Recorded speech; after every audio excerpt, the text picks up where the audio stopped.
Dans le livre Père riche, Père pauvre, que tu as déjà peut-être entendu citer, Robert Kiyosaki rappelle une idée simple. Les riches construisent des actifs, des choses qui peuvent avec le temps remettre de l'argent dans leur poche, encore et encore. Et pendant ce temps, beaucoup de personnes vivent dans un autre cycle. Elles gagnent, elles payent, elles recommencent. Le salaire entre, la vie mange et le mois suivant, tout repart de zéro. Franchement, ce cycle-là, tu le connais. Peut-être même que tu as un peu d'argent de côté, pas une fortune, des années d'efforts et tu n'oses pas y toucher. Tu as trop peur de le perdre. Et là, il y a un mythe qui bloque presque tout le monde. Quand on dit actif, tout le monde pense aux mêmes trois choses. L'immobilier, la bourse, la crypto, comme si la liste était fermée. Elle ne l'est pas. Mais ces trois choses-là ont un point commun. Ils coûtent cher à l'entrée. Et c'est de là que vient le mythe. Tu crois qu'il faut déjà être riche pour construire un actif. Sauf que regarde l'histoire de ceux qui ont réussi. Ils n'ont pas attendu d'être riches pour construire leur premier actif. Non, c'est leur premier actif qui les a rendus riches. L'ordre que tu as en tête est exactement à l'envers.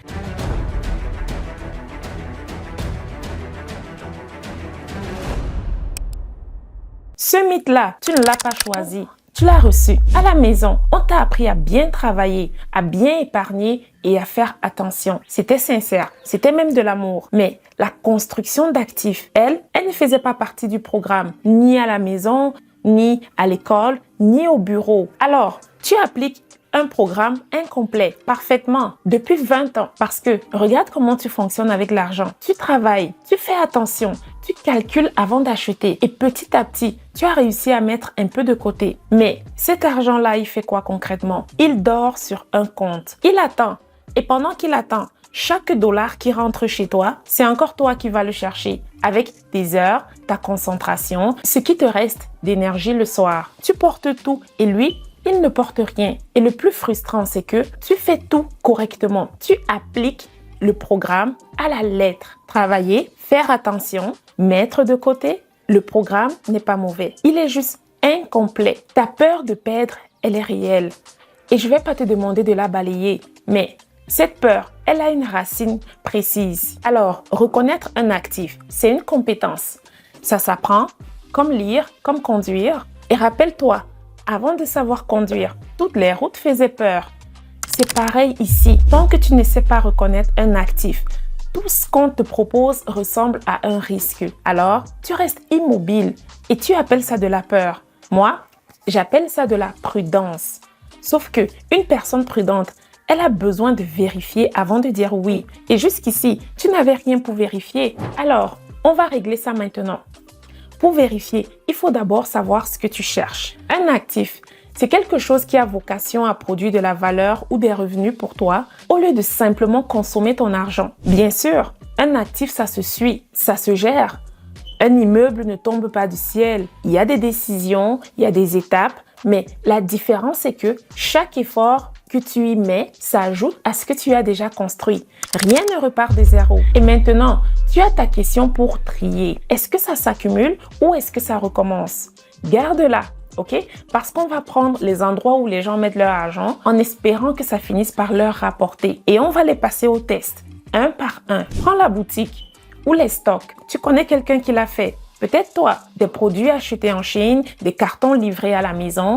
Sur le moment, ça ressemble à un investissement. De l'argent transformé en marchandises, du concret. On peut le toucher, mais pose ta question. Est-ce que ça s'accumule? Chaque carton vendu, il faut le remplacer. Chaque mois, il faut racheter du stock et tout recommence. L'argent n'est pas devenu un actif.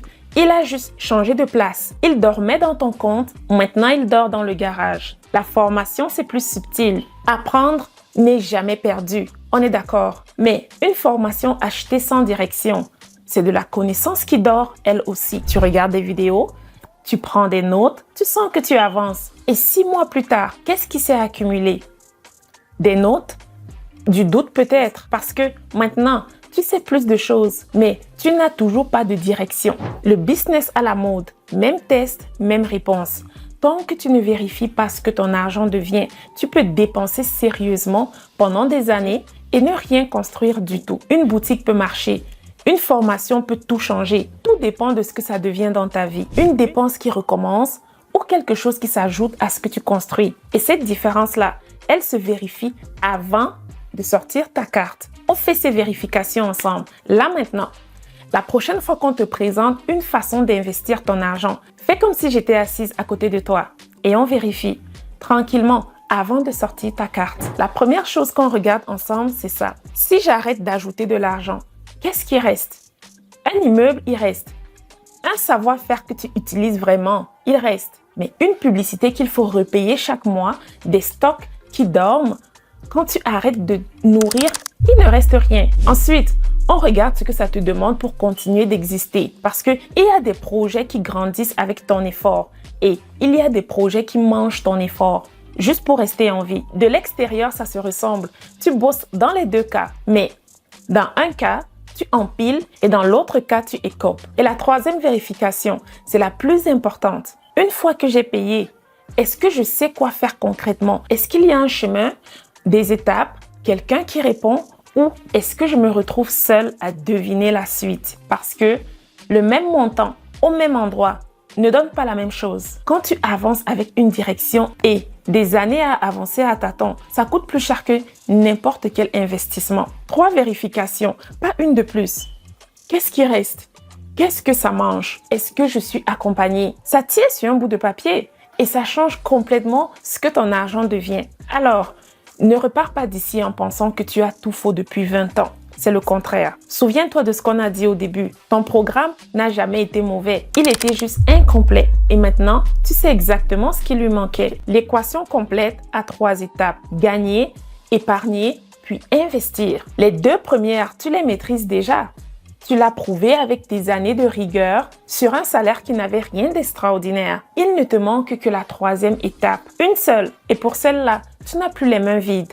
Tu as ta question, tu as une question pour trier. 3 vérifications avant de dire oui. Et ta prudence qui devient une force le jour où elle sait quoi vérifier. Maintenant, il reste une question. Et je ne vais pas y répondre dans cette vidéo. Tu sais reconnaître ce qui n'est pas un actif, mais ce qui peut devenir un actif. Quand on est salarié, avec un budget normal, sans immeuble et sans portefeuille d'actions, ça ressemble à quoi? C'est exactement ce que je montre dans une vidéo que j'ai laissée en accès libre. Le lien est en description. Regarde-la avec tes 3 vérifications en main et fais-lui passer le test à elle aussi. Je l'ai construite pour ça. Et prends ton temps. Tu as attendu 20 ans pour comprendre cette 3e étape. Tu peux prendre une soirée pour regarder cette vidéo sérieusement. Si cette vidéo t'a aidé à y voir plus clair, laisse un pouce bleu et abonne-toi. Ici, tu apprends à vérifier avant de payer.